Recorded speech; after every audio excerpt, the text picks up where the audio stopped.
আজকে আপনাদের সাথে এমন একটা রেসিপি শেয়ার করব যা গরম গরম ভাতের সাথে খেতে খুব ভালো লাগবে।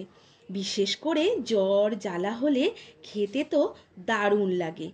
অরুচি মুখে রুচিও ফিরে আসবে। তবে কেমন করে করলাম সেটা একটু বলা যাক। প্রথমে আগের দিন রাত্রে মটরের ডাল ভিজিয়ে রেখেছিলাম।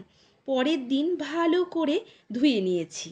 এরপর মিক্সির জার নেব, তার মধ্যে ডাল, আদার এক টুকরো, কাঁচা লঙ্কা, নুন হলুদ দিয়ে পেস্ট করে নেব।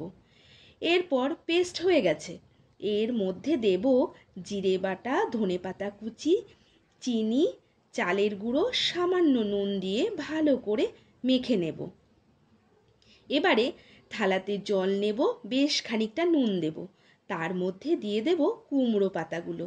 কারণ কুমড়ো পাতা যদি নুন জল দিয়ে ধোয়া হয় তাহলে যে ছোট ছোট পোকাগুলো আমরা পাতার মধ্যে থাকলেও দেখতে পাই না, সেটা ভালো করে ধোয়া হয়ে যায়। এবারে ওই পাতায় বেটে রাখা ডালবাটা দিয়ে এপাশ ওপাশ 4 ভাঁজ করে মুড়িয়ে নিতে হবে।